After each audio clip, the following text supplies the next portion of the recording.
The massive space station Kepler spun slowly against the starfield, its metal corridors buzzing with activity. Inside the training center, Lieutenant Kate Morrison stood in line with dozens of other soldiers from across the galaxy. She looked small next to them. Very small. The alien beside her was nearly 8 feet tall. His skin looked like gray stone and sharp spikes grew from his shoulders. His name was Thrakvor, and he was from a race called the Vreks. When he moved, his heavy footsteps made the floor shake.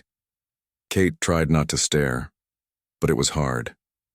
She had never seen so many different aliens in one place. There were bird-like creatures with colorful feathers who could fly.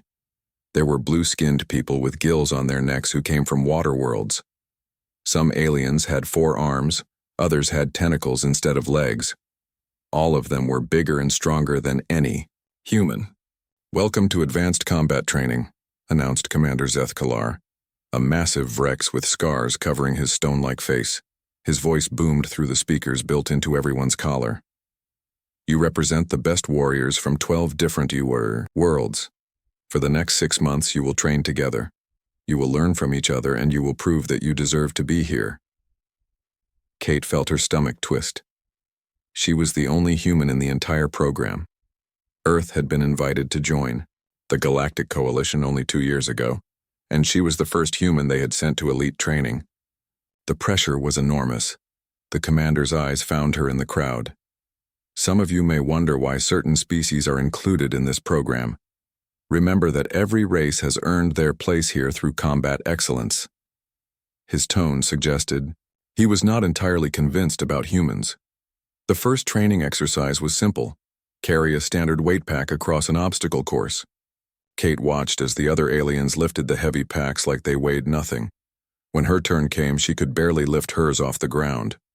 The pack was designed for species much stronger than humans. She struggled forward, her legs shaking, under the weight. Behind her, she could hear whispers in various alien languages. She did not need a translator to know they were talking about her. "Look at the tiny human," one of them said in broken common. "Why is she here?" "Earth must be desperate," another replied with a clicking sound that might have been laughter. Kate gritted her teeth and kept moving. The obstacle course had walls to climb, pits to jump, and barriers to crawl under. Tasks that would have been challenging for a human even without the heavy pack became nearly impossible with it. She fell behind quickly. The bird-like Zephyrians flew over obstacles that took her minutes to climb. The 4-armed Nexus soldiers moved through the course like dancing. Even the slowest aliens finished the course while Kate was still halfway through. By the time she crossed the finish line, everyone else had been resting for 20 minutes. Some were pointing at her and making more clicking sounds. Kate's face burned with embarrassment, but she kept her head up. "Dead last," Thrakvor said loudly as she walked past. "Perhaps humans should stick to farming." That night, Kate lay in her small bunk and stared at the ceiling. Her whole body ached from the training. Worse than the pain was the shame. She had trained for years to get here. She was the best soldier Earth had to offer, and she was failing badly. The next day brought weapons training. Each species used weapons designed for their natural abilities. The Vreks had massive hammers that could crush metal. The Zephyrians used light spears they could throw while flying. The Aquarians had weapons that worked underwater. Humans used simple projectile weapons, guns that fired small metal bullets. Compared to the exotic energy weapons and massive war hammers, human guns looked like toys. "Your weapon is very basic," said Zaraketh, a blue-skinned Aquarian with large black eyes. She was not being mean, just curious. "Why do humans use such simple tools?" Kate held up her rifle. It was small and light compared to the other weapons, but she knew it well. "Sometimes simple works best," she said quietly. During the shooting exercise, Kate hit her targets easily. She had been shooting since she was a child, and her accuracy was perfect. But when the target started moving fast, or when she had to shoot while running, her scores dropped. The other aliens had better reflexes and steadier hands. Adequate was all the instructor said about her performance. The days blended together: physical training, weapons practice, tactical exercises. Kate improved slowly, but she was always behind the others. The whispers followed her everywhere. "The human is holding back the whole group," she heard a Nexus commando say during lunch. "I heard the instructors are thinking of sending her home," replied another. Kate ate her meal in silence and tried to ignore them, but doubt was creeping into her mind. Maybe they were right. Maybe humans really did not belong here. The breaking point came during a combat simulation. The recruits were divided into teams and sent into a mock battlefield. Kate was assigned to Team 7 with 3 other aliens. They were supposed to capture a position held by enemy robots. Her teammates ignored her completely. They charged forward using their natural strengths, leaving Kate to follow behind. The Vrex soldier smashed through barriers with his fists. The Zephyrian scout flew ahead to spot enemies. The amphibious Aquarian used her natural armor to absorb enemy fire. Kate tried to help, but there was nothing for her to do. She was too weak to break barriers, too slow to scout ahead, and her simple weapons did little damage to the robots. She felt useless. The team failed the mission. The robots overwhelmed them because they had not worked together properly. "Brider, the debrief," one of her teammates spoke up. "The humans slowed us down," he said bluntly. "We would have succeeded without her." Kate felt her face burn, but she said nothing. The instructor nodded and made notes on his tablet. That evening, Thrakvor approached her in the mess hall. He sat down across from her, his massive frame making the chair creak. "Human," he said, his translated voice cold and harsh. "You do not belong here. Everyone knows it. The instructors know it. Even your own people must know it, or they would have sent someone better." Kate looked up from her food. The entire mess hall had gone quiet. Everyone was watching. "Every day you fail," Thrakvor continued. "Every day you prove that humans are weak. You embarrass yourself and your species. Why do you not just go home?" Kate felt something inside her chest tighten. For weeks she had listened to the whispers and ignored the stares. She had accepted that she was smaller and weaker than everyone else. But something about this moment felt different. She stood up slowly, her chair scraping against the floor. Thrakvor towered over her, his stone-like skin gleaming under the lights. Around them, the other aliens watched with interest, expecting her to run away or break down crying. Instead, Kate looked directly into his cold eyes. "Maybe you are right," she said quietly. "Maybe I am weak. Maybe I do not belong here." She paused, her voice growing stronger. "But I am still here. And I am not going home." Thrakvor's mandibles clicked in what passed for laughter among his kind. Brave words from someone who cannot even lift a training pack. Kate did not respond. She walked past him toward the exit, feeling the eyes of every alien in the room following her. But instead of shame, she felt something else growing inside her. Something that had been building for weeks. Determination. Kate could not sleep that night. Every time she closed her eyes, she heard Thrakvor's words echoing in her head. She heard the clicking laughter of the other aliens. She saw their eyes watching her fail again and again. At 3 a.m, she gave up trying to sleep. She put on her clothes and walked through the quiet corridors of the space station. Most of the aliens were sleeping, but Kate's mind was racing. She found herself in the station's data center. Rows of computers hummed quietly in the darkness. Kate sat down at one of the terminals and began searching through the military database. She had access to historical records from across the galaxy, including Earth's military history. For hours, she read everything she could find. She studied ancient human battles, from the wars fought with swords and shields to modern conflicts with advanced technology. She read about generals who won impossible victories against larger armies. She studied soldiers who survived when everyone expected them to die. One story caught her attention. It was about a small group of human soldiers who held a position against thousands of enemies. They were outnumbered 50 to 1, but they refused to give up. They used the terrain around them, set traps, and made the enemy come to them on their terms. When it was over, the small human force had won. Kate leaned back in her chair. The story was not about humans being stronger or faster than their enemies. It was about humans thinking differently. It was about refusing to fight the enemy's fight and making them fight yours instead. As the sun rose over the station's artificial horizon, Kate finally understood something important. She had been trying to be like the other aliens. She had been trying to match their strength, their speed, their natural abilities. But she was not an alien. She was human, and maybe that was exactly what she needed to be. The next morning brought a new type of training. Commander Zeth Kalar announced that they would be doing survival exercises. Small groups would be dropped into simulated environments and given missions to complete while dealing with various dangers. These exercises will test more than your physical abilities, the commander explained. They will test your ability to think, to adapt, and to overcome unexpected challenges. Kate felt a spark of hope. Physical challenges had been her weakness, but thinking and adapting were different. Those were things humans did well. The first exercise took place in a simulated jungle environment. Kate was assigned to a team with 2 other aliens. Their mission was to reach a communications tower and send a distress signal while avoiding enemy patrols. Her teammates were a Zephyrian scout named Vex Wing and a Nexus commando called Unit 7.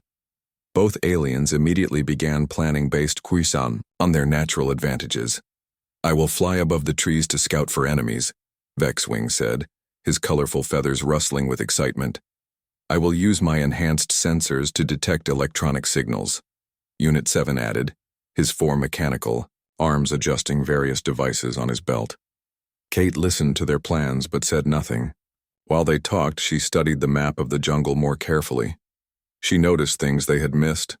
The enemy patrol routes formed a pattern. There were gaps in their coverage, but only at specific times. The communication tower was heavily guarded, but it sat on a hill with only one good approach route. "We should move fast and avoid contact," Vexwing concluded. "Speed is our advantage." "Agreed," said Unit 7. "Direct approach, minimal exposure time." Kate finally spoke up. "What if we do not avoid the patrols? What if we make them come to us?" Both aliens stared at her. "Explain," Unit 7 said. Kate pointed to a spot on the map. "There is a narrow valley here, about halfway to the tower. If we make noise here, the patrol will come to investigate. But the valley has steep sides. They will have to come through this choke point." "And then what?" Vexwing asked. "We are still outnumbered. We do not fight them directly," Kate explained. "We slow them down, confuse them, make them waste time. While they are searching the valley for us, we circle around and approach the tower from the other side." Her teammates looked doubtful, but they had no better ideas. They followed Kate's plan. The exercise began at dawn. Instead of trying to sneak past the patrols, Kate led her team to the valley she had identified. She showed them how to set simple traps using branches and rocks. She taught them to make sounds that would echo off the valley walls, making it seem like they were in different places than they actually were. When the enemy patrol arrived to investigate, they found signs of the team everywhere but could not locate them. While the robots searched the valley, Kate led her teammates around the long way to the communication tower. The tower was still guarded, but most of the guards had been called away to help with the search in the valley. Kate's team reached the tower, sent their signal, and completed the mission in record time. The exercise supervisor, a stern Aquarian instructor, looked confused when she reviewed the results. "How did you complete the mission so quickly?" she asked. "We did not try to be faster than the enemy," Kate explained. "We made them slower than us." Word of Kate's success spread quickly through the training center. Some aliens were impressed, but others dismissed it as luck. Kate did not care what they thought. For the first time since arriving at the station, she felt like she belonged. The next exercise was even more challenging. Teams had to infiltrate a heavily defended facility and retrieve important data without being detected. Most teams planned to use stealth, relying on their natural abilities to avoid guards. Kate's new team included a massive Virex warrior named Gorthhammer and an aquatic krillfin from the ocean worlds. Both were much stronger than Kate but struggled with subtle approaches. Kate studied the facility layout for hours before the exercise began. She noticed that the guards followed predictable patterns. They checked certain areas at specific times, but they never checked the same place twice in a row. The facility had motion sensors, but they were designed to detect large movements, not small ones. Most importantly, she realized that the guards expected intruders to try hiding from them. They did not expect intruders to hide in plain sight. "We are going to walk through the front door," Kate announced to her teammates. Gorthhammer's mandibles clicked in confusion. "That is suicide. The entrance is heavily guarded." "Not if we make them think we belong there," Kate replied. She explained her plan. Using materials from their equipment, they would create fake identification badges and maintenance uniforms. They would enter the facility during a shift change when new guards were arriving and old guards were leaving. In the confusion, 3 more maintenance workers would not be noticed. The plan sounded crazy, but Kate had studied the timing carefully. They would have exactly 7 minutes during the shift change when security would be focused on checking in the new guards rather than watching for intruders. The exercise began. While other teams crawled through ventilation shafts or tried to climb the facility's walls, Kate led her team straight to the main entrance. They wore their makeshift uniforms and carried cleaning supplies taken from a storage room. The guards barely glanced at them as they walked through the door. Kate had been right about the shift change. The security checkpoint was busy processing incoming personnel and did not have time to carefully examine 3 maintenance workers. Once inside, Kate navigated through the facility using her study of the floor plans. She avoided the areas where guards patrolled and led her team through service corridors that maintenance staff would normally use. They reached the data storage room without being detected. While Gorthhammer and Krillfin stood watch, Kate accessed the computer system and downloaded the required information. Then they walked back out the same way they had entered. The entire exercise took 37 minutes. Other teams were still trying to find ways into the building when Kate's team reported mission complete. This time, even Commander Zeth Kalar took notice. He called Kate to his office after the exercise ended. "Explain how you completed the infiltration." "So quickly," he demanded. Kate stood at attention. "Sir, I studied the facility's security procedures and identified their weaknesses. The guards were trained to watch for certain types of threats, but not others." "And how did you identify these weaknesses?" Kate hesitated. She was not sure how to explain it in a way the alien commander would understand. "Humans are good at seeing patterns, sir. We notice things that do not fit. And we are good at pretending to be something we are not." Commander Zeth Kalar studied her with his cold, ancient eyes. "These are not abilities we typically associate with military excellence." "No, sir," Kate agreed. "But maybe that is exactly why they work." The commander dismissed her, but Kate could tell he was thinking about what she had said. As she walked back to her quarters, she felt something she had not felt in weeks. Confidence. The whispers in the corridors were changing too. Instead of mocking her weakness, some aliens were starting to wonder what other surprises the small human might have. Kate Morrison was no longer just the weakest recruit in the program. She was becoming something much more dangerous. Unpredictable. News of Kate's tactical successes reached every corner of the training station. In the mess hall, aliens who had ignored her for weeks now watched her carefully as she ate. Some looked curious. Others looked worried. A few looked angry. Thrakvor was one of the angry ones. The massive Vrex warrior had built his reputation on being the strongest, most dominant fighter in the program. Other recruits feared him and respected his power. But Kate's growing success was making some aliens question whether raw strength was the only thing that mattered in combat. During morning physical training, Thrakvor made sure to demonstrate his superiority. When they practiced hand-to-hand combat, he threw his sparring partners across the room with ease. When they lifted weights, he used twice as much as anyone else. When they ran obstacle courses, he smashed through barriers that other aliens had to climb over. Kate continued to struggle with the physical exercises, but fewer aliens laughed at her now. They had seen what happened when people underestimated her tactical abilities. The tension came to a head during a leadership exercise. Commander Zeth Kalar announced that recruits would take turns leading mixed teams through complex scenarios. Each leader would be judged on how well they used their team members' different abilities. Kate was assigned to lead a team that included HFY War, a Zephyrian scout named Skype Tail, and a Nexus commando called Unit 9. The mission was to assault a heavily defended position and capture it within 2 hours. Most leaders had approached similar missions the same way. They put the strongest fighters in front, used scouts to find enemies, and relied on overwhelming force to win. It was a simple, direct approach that worked well when you had superior numbers or firepower. Kate studied the mission briefing differently. The defended position was a mock fortress built into the side of a mountain. It had high walls, automated defenses, and multiple layers of protection. The defenders were robot soldiers programmed to fight like real enemies. More importantly, Kate noticed something the mission briefing did not directly state. The fortress was designed to withstand a frontal assault.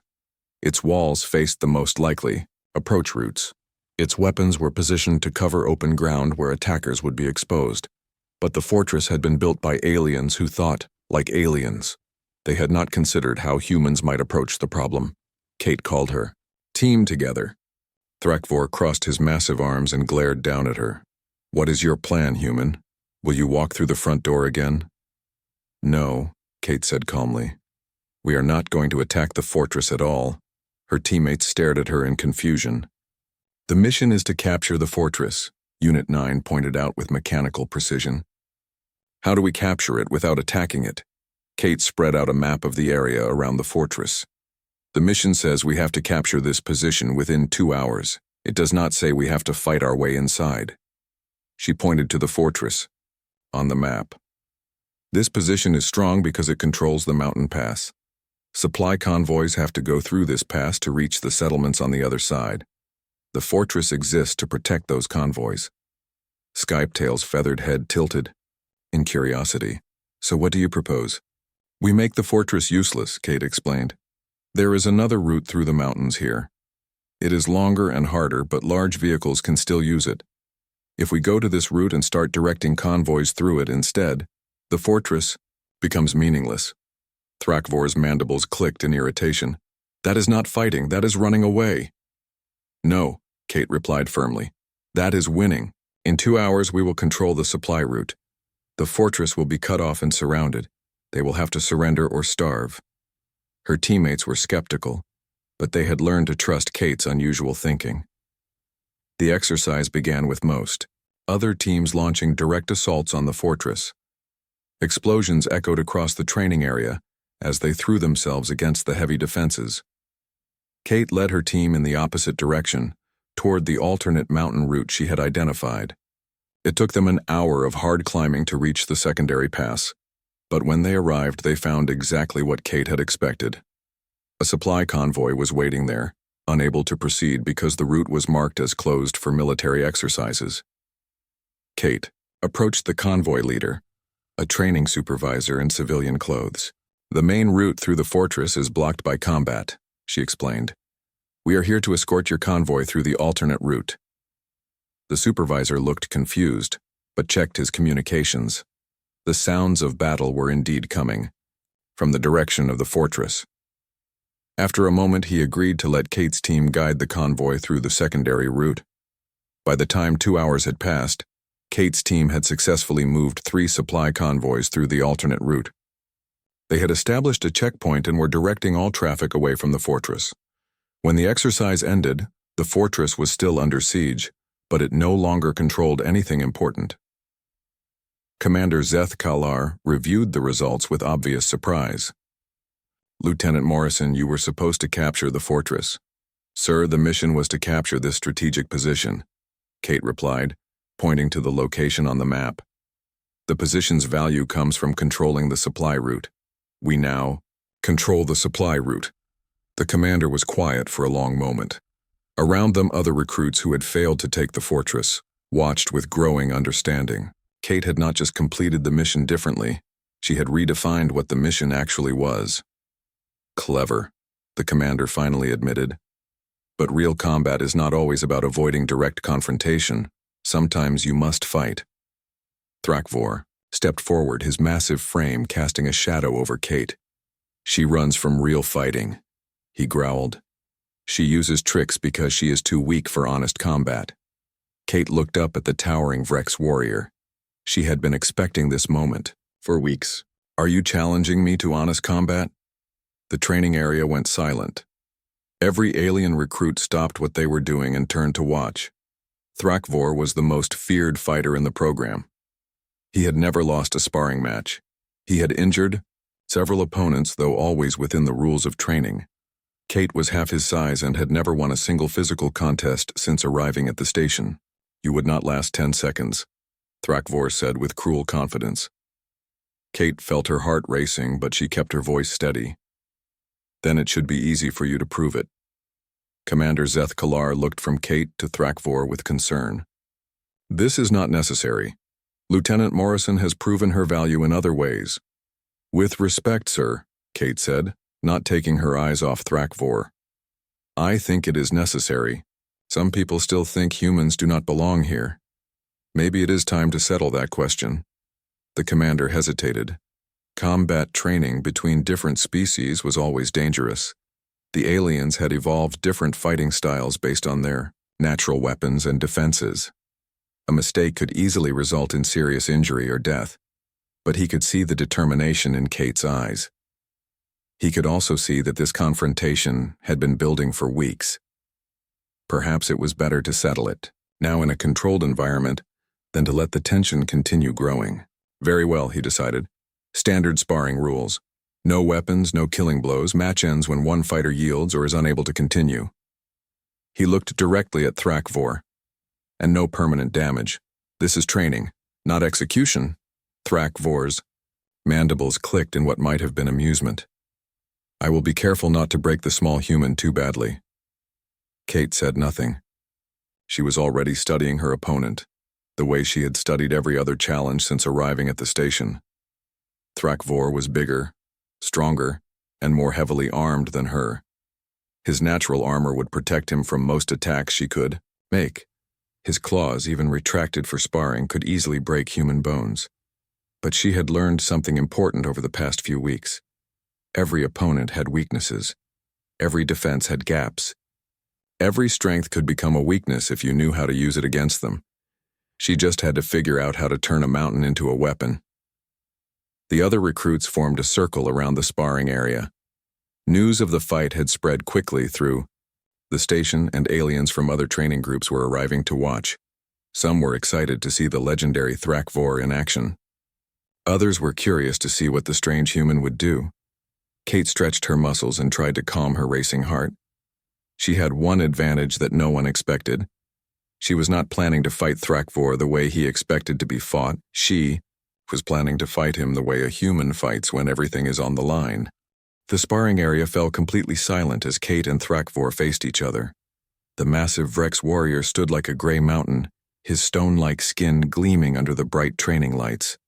His arms were as thick as tree trunks, and even with his claws retracted, his hands looked like they could crush metal.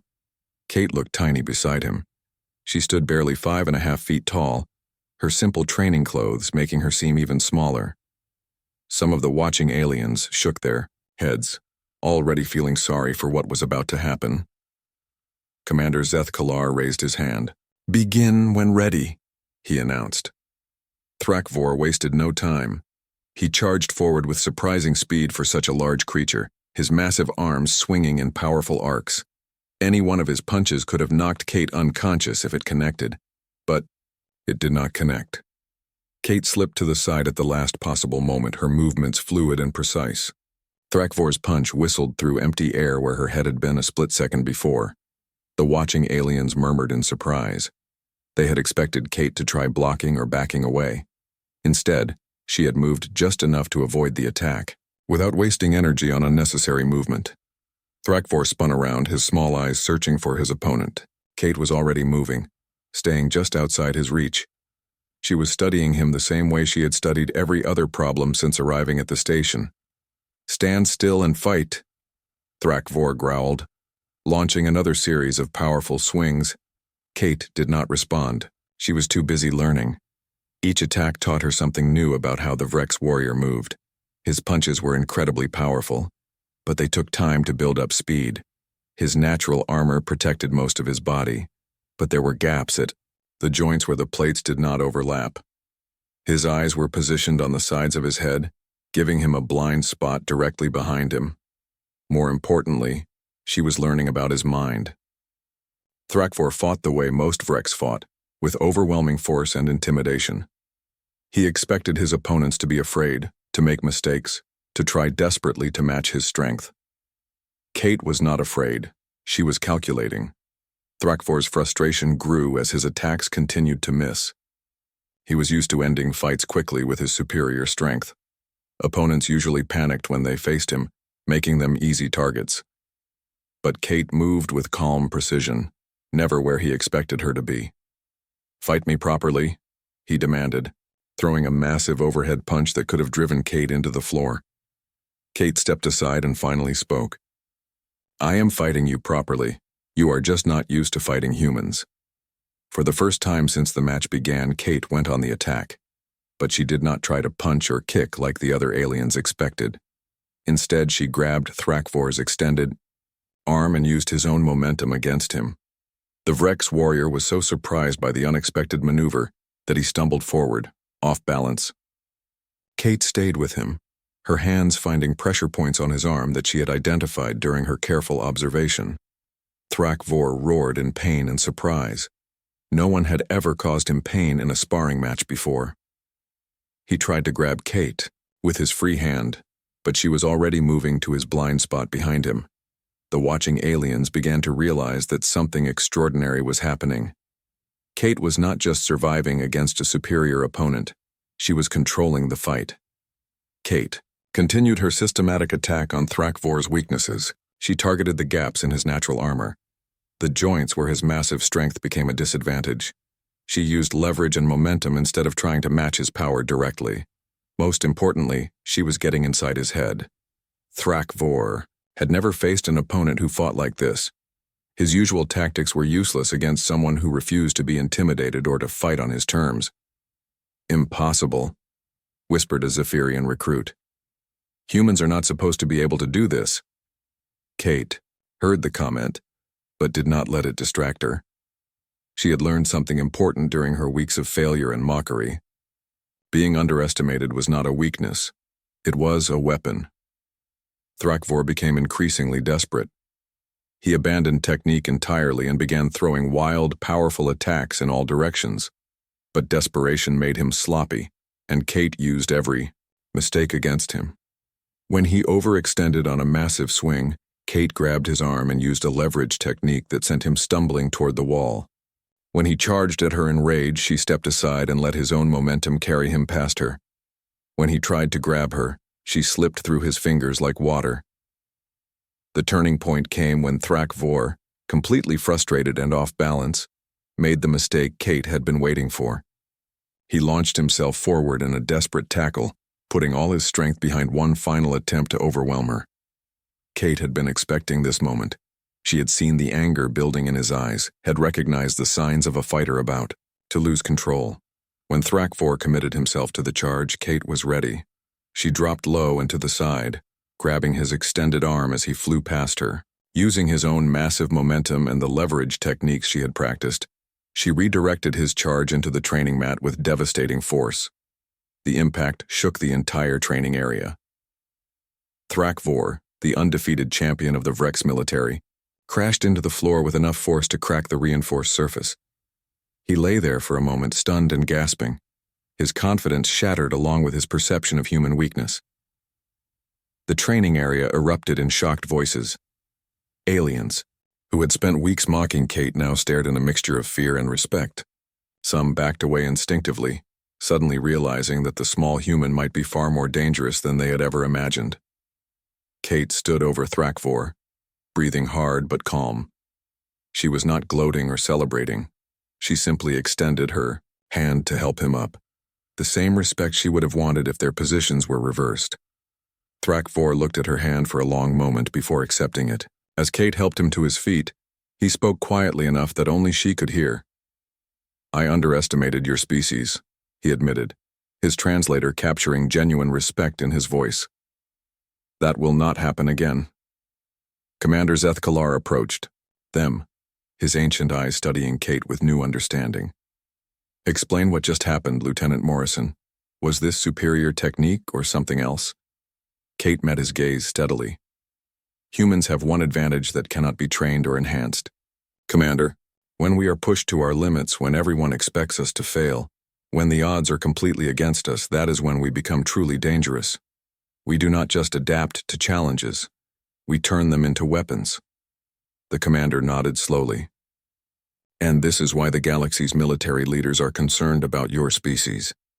Not because you are the strongest or the fastest, but because you refuse to accept defeat. We learn from every failure, Kate continued. We find weaknesses in every defense. We turn every disadvantage into an advantage. And we never, ever give up. Around them, the other recruits listened in silence. The mockery had stopped completely, replaced by careful, respectful observation. They were beginning to understand that humans might look weak on the surface, but they possessed something far more dangerous than physical strength. Word of Kate's victory spread through the entire station within hours. Aliens who had dismissed humans as a minor species began studying Earth's military history with new interest. The small, seemingly weak creatures from the third planet of an unremarkable star system were clearly more dangerous than anyone had realized. Kate returned to her quarters that evening feeling exhausted but satisfied. She had not just won a fight, she had proven that humans belonged among the galaxy's elite warriors. More importantly, she had shown that being different was not the same as being weak. 3 days later, Commander Zeth Kalar called Kate to his office. You have been selected for advanced special operations training, he announced. Your unique perspective on warfare has been deemed valuable by the Coalition Command. Kate nodded respectfully. Thank you, sir. Do not thank me yet, the commander warned. The next phase of your training will be even more challenging. You will face opponents who know about human capabilities and will not underestimate you. Kate smiled for the first time since arriving at the station. Good. I work better when the odds are against me. As she left the commander's office, Kate passed a group of new human recruits who had just arrived at the station. Unlike her arrival, months earlier, they were not met with mockery or dismissive looks. Instead, the alien recruits watched them with careful, respectful attention. The galaxy had learned an important lesson. Humans might look weak, but they possessed something uniquely terrifying. The ability to turn any weakness into a weapon, any defeat into a lesson, and any impossible situation into an opportunity for victory. Kate Morrison had crushed more than just a soldier. She had crushed the assumption that physical strength was the only thing that mattered in combat. And that was a victory that would echo through the galaxy for generations to come.